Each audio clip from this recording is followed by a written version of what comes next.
Hello. Hi, guys. I'm bad at karate. His real name He is endowed with one of the biggest penises in the world. And we are together once again with Movie Bukkake. I actually didn't have to rename it. I named my last one Movie Bukkake and it worked. So it was just all the content, which people on my Discord were very kind to remind me of what was in that video and that I deserved to be age restricted. Touche. All right, I got another banger for you.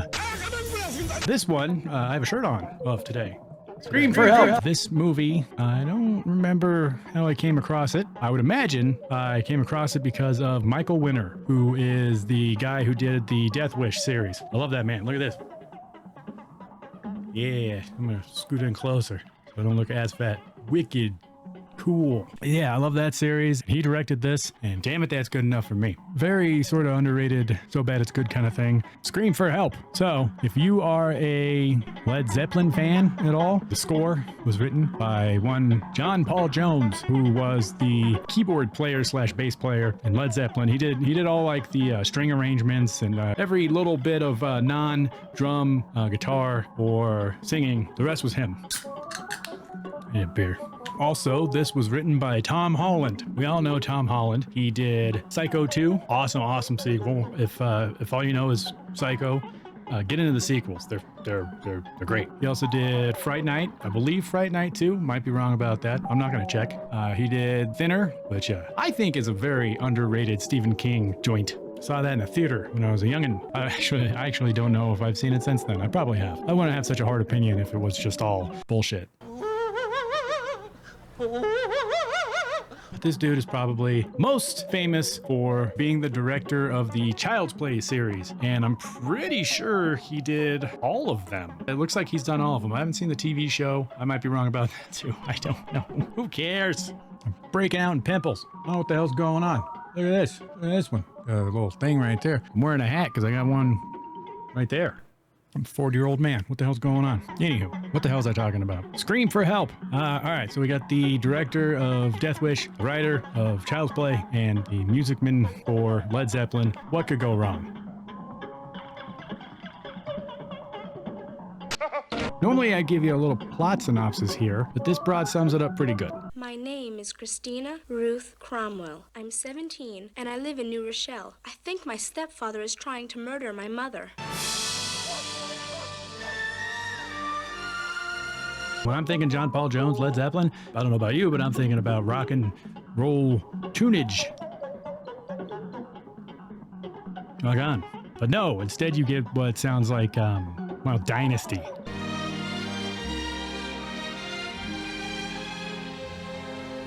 This movie stars Rachel Cayley, who never went on to do anything. Want to see some reasons why?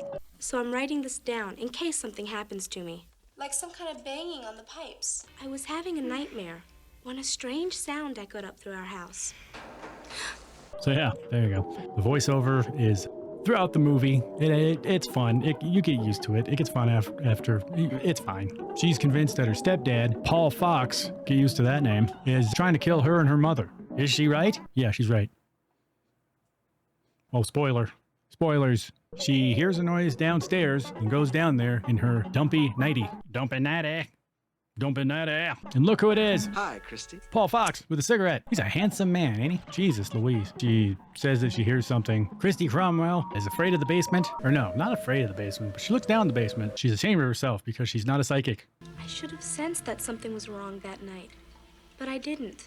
What a lousy daughter. And because of Christy's psychic negligence, a power company guy comes to check the breaker box and is promptly electrocuted to death. Christy then investigates and learns that there's water everywhere, like someone was tampering with something or whatever. Then you see the sweetest pair of breasts. Jesus Christ, Cromwell, don't you ever knock? Just beautiful, sweetest just big old dumpers on her. I don't know this gal's name. Is she in anything else? Let's pause and find out. She's in a movie called Lovebirds, where she's a police surgeon, which I didn't even know was a thing. And she's in another movie about Rome, where she's a voice actress. So, Hey, but at least we have this. So the boy who was putting it to her is, I guess, the town cop's son. His name's Josh Dealey, and get used to that name too. I'm telling the truth, Josh Dealey. By the way, has it been 5 minutes yet? I'm doing a test based on my buddy Dr. Get Good. Yeah, that's right. He says after 5 minutes you can say whatever you want on YouTube and then not get age restricted. So we're gonna do a test on this one. It's probably gonna get age restricted anyways. Has it been 5 minutes yet? Fart. But anywho, Christy says that Paul Fox set up her mother to be electrocuted by that electric box. It was just bad luck that the power man got the old shockaroo instead. What's that got to do with Paul Fox? Everybody thinks that Christy is just mad at Paul Fox, and he's not trying to murder her. He's just mad at Paul Fox because he wooed her mother while she was still married. Christy is then spying on Paul Fox as he's bullying Gene Shalit into giving him a very, very, very specific car from his own dealership. This car is coming in at 3 o'clock, and I want that car ready. She then starts following him, and then we get the, it's not Zeppelin sounding song.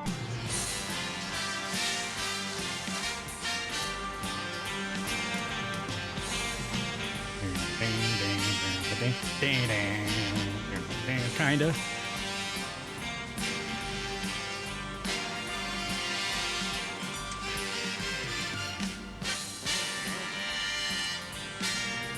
So babies dance, and they seem to know what's hot. He takes a left, and she loses him. He took a left and I lost him. I don't want to say she dresses like total shit, but it's weird. She's like frumpy with some pizzazz. Pazzumpy. She dresses very pazzumpy. She follows him, I guess this is a different day, but she follows him all the way to some house that's right off what looks like a main street. He's there smoking cigs with a babe with half a titty hanging out. She's sitting on his lap, and it looks like they're up to no good. Well, some good. Good enough. I think she runs into the other gal's husband. She actually probably saved Paul Fox's life by doing this, because the other guy would have come home and murderoided him. Cooked his goose. She then rides back home to rat on him, but he beat her to it. And man, the cardigan. Would you come in here, please? The cardigan. Ah. Christy, wait, is her name Christy? I've been calling her Chrissy? Christy then rats on him to her mom, and instead of just going with that, she adds on, plus he tried to kill you by rigging the electricity to do that thing that killed the guy. Double down. So just left it alone at the cheating on you. That's believable. Stupid fucking nitwit. That's bullshit. Christy, don't talk like that. We then get a pretty good line here. Okay, don't believe me. Just wait until he kills you. She then listens to music, but her stereo's facing the wrong way. It's facing towards the wall. It's not facing towards her. Well, it really is dumb. No one should believe her. In fact, I've seen this. I know how it ends, and I still think she made it up. Look at the muffs. You see the muffs? Look at the muffs. Muffs. You then get this up-close shot of Christy's butt. Well, aren't you going to thank Paul? I'm sure it's the pants. He then charms her, but she still thinks that he's trying to kill her mother, but she's charmed, and I don't blame her. Well, if you want to follow me again, at least it'll be easier this time. That bike has 12 gears, you know. So long, Nutso. So long, Nutso. I have no commentary on that line. I just really like it. So long, Nutso. And I plan on using it for future videos. So long, Nutso. So long, Nutso. She then blackmails him in a very shitty way. I'll tell Janie's parents you're sleeping with her. This guy's a real jerk. If he dies later on in the movie, it's her fault. She's worse than Paul Fox if, you know, he turns out to be a murderer by the end of the movie. I guess she just wants him to ride with her because he has a driver's license and she does not. And apparently that negates her not having a driver's license. Maybe she has a permit, but I still think the guy has to, or the person in the passenger seat has to be, I don't know, it's 1984. I was born that year. What the hell do I know about anything? Turns out this nut job can't drive for shit. We flooded it.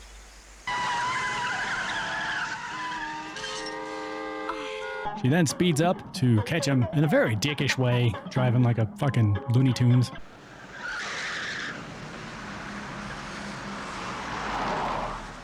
And wouldn't you know it, the accelerator is now stuck to the ground and she's going like 60 or something. Hey, slow down! I'm flying! The gas pedal's stuck! There's no use. She's going 60 no matter what, unless of course she's going through this parking lot and the car severely slows down while she's going through that parking lot. I imagine that's just, you know, a safety feature. But then the kid who's banging old what's-her-tits gets a brilliant idea of, why don't I hit the brakes?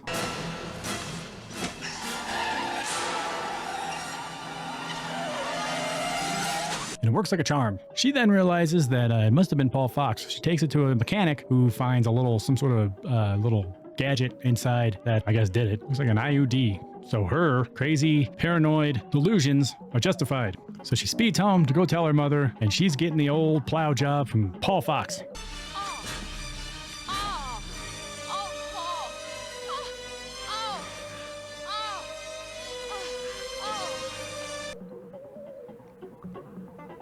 She then meets my soulmate in a library and then gets shushed.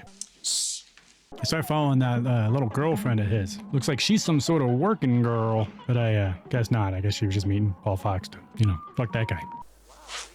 Paul Fox then sees her, starts running after her, and they escape using their brains. They duck in the bushes and get away scot-free. JK, Paul Fox comes by in some sort of red car and just smashes into my one and only what's-her-name with the boobs. Well, I have my whole life in front of me. Look out!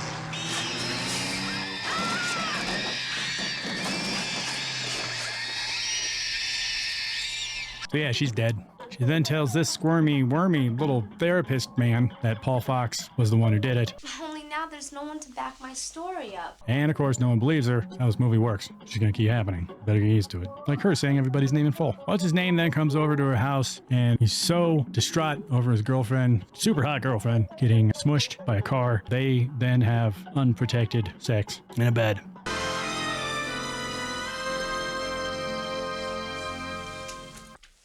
If it works, who am I to judge? Paul Fox and the mom come home, and he's wearing a tux, and now he's got something to tell on her about. Shoes on the other foot. Tuxedo shoes. Is that a thing? Probably just dress shoes. She then finds blood coming out of her lady parts. Oh my god, I'm bleeding! Hymen, I believe that's called. I don't know. That's never happened to me. Then another one of his booby traps gets discovered. This dude is basically Kevin McAllister, all grown up. And there's another one, a pretty basic one, a cane on the stairs. This fucking guy. Luckily, she only breaks her leg. Then she goes back to the house where Paul Fox was cheating on his old lady with that other gal, who is also, I think it's cheating on this other guy, who's just drinking beer and watching TV. Fight and get it over with. Well, what are you waiting for? At this point, I think it's some sort of throuple situation, but no, because he finds a Polaroid that Christy takes of them fucking. He's real upset about it. I'm talking about. Look at this. But he was just in the other room drinking beer and watching TV. That guy's the dummy. That guy's too dumb to not fuck around on. The guy then beats up his girlfriend because of the picture, because it's such a good idea, and because he finally has dirt on Paul Fox. She goes to her mother and shows him the same picture, or maybe just another one of the pictures of them doing the nasty. Shows her mother, and then Paul Fox beats her mother up. This is all Christy's fault. Everything was going swimmingly, and now men are beating up women. Her friend's dead. She's banging her dead friend's boyfriend, now bleeding from her vagina because his dick is this big around. Pretty sure that's why that happened. I don't know biology. Now her mom's sad, crying, and as Paul Fox left, she'll never see him again. Just kidding. Him and the two other people, who I guess are just fine with each other now. The other guy's okay. And so maybe it is like a throuple thing now. Oh my god! But this part totally reminds me of Alone in the Dark, when all the power goes out and then you have Jack Palance and all the other old geezers coming out of the woodwork. It's time to kill. Same kind of thing here. And these three miscreants have just do a full-blown assault on the house with a not crippled mother, broken-legged mother. Game on. And I asked last time in that video that you didn't get to see because that made you log into your account, and nobody fucking logs into their account on YouTube. Kidding me? Anyways, I was asking last time if it was a trope in So Bad It's Good movies of people in wheelchairs falling down shit and hurting themselves. Well, I guess it is. This is for every time I kissed you. I wanted to throw up.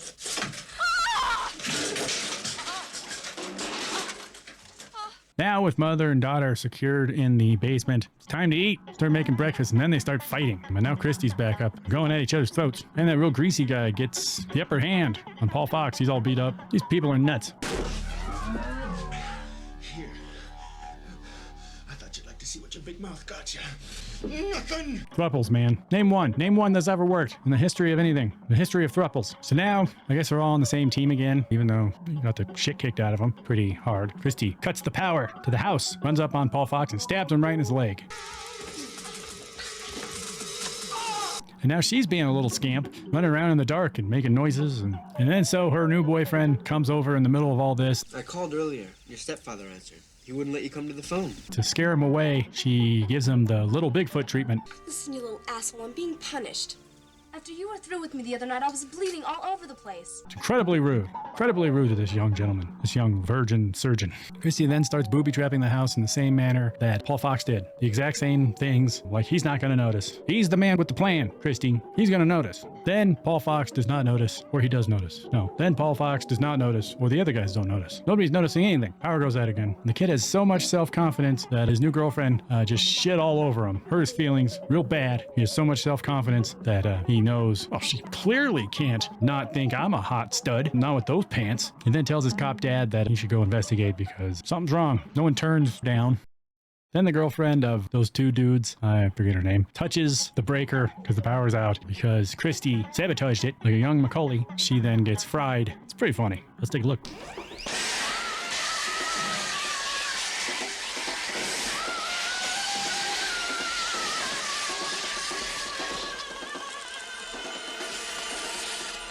Here's something I recently found out like a year or two ago that I'm still blown away at that I never knew. I think it's because of these kind of movies. Because when you see people get electrocuted, they get burnt. So I always thought you died from electrocution because you just get burnt. And it burns you up, boils your blood, something like that. Nah, because the current makes your heart beat at a different rate. Instead of going boom, boom, boom, boom, boom, boom, the current goes through and it throws off your heart's rhythm. And that's what kills you. I didn't know that. Makes much more sense. I am an adult. Now Paul Fox is so hopping mad because of his lady friend. He then follows Christy into the bedroom. She throws a ball of some sort and hits the bathroom door that she just flooded with gas. He opens up said door, and because he's holding a lighter for light, he blows the hell up.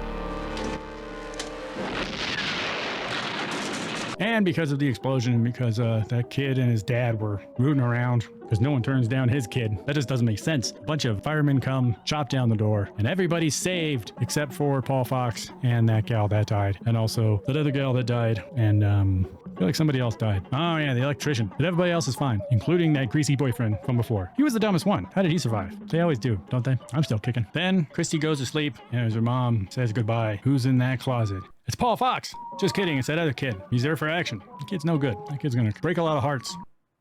Hymens, whatever. Then out of nowhere, that other guy, the greasy guy, then brains the kid with a candlestick as they're making out on the bed, and there's blood everywhere. It's kind of funny. But lucky for Christy and us all, she now has a chef's knife underneath her pillow, stabs a motherfucker right in his guts.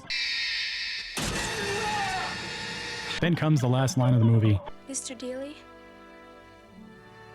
I think this time you'll believe me. Credits roll. So that was Scream for Help. I love this movie. It's a 10 out of 10. However, I'm not gonna lie. Hopefully I can fix it with editing because I am extremely tired. I'm on like day 8 of 12-hour days, and I have like 20 more to go straight. And I'm not looking forward to it. And it's like 4 in the morning.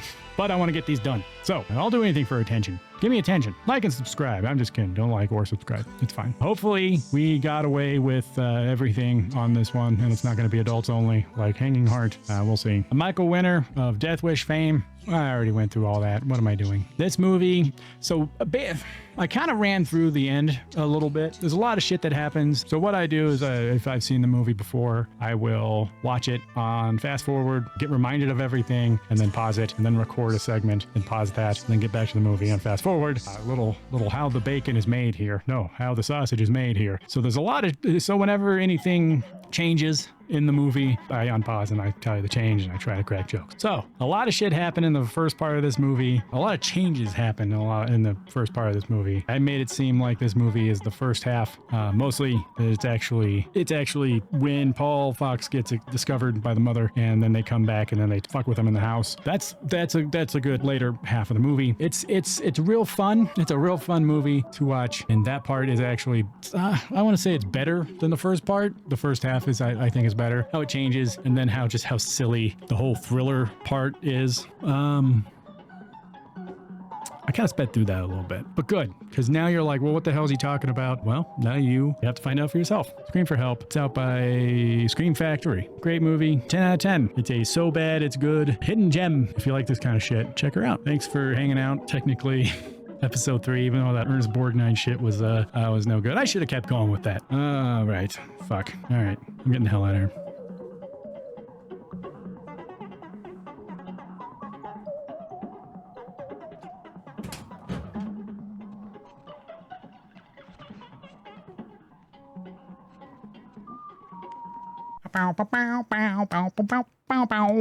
So long, Nutso.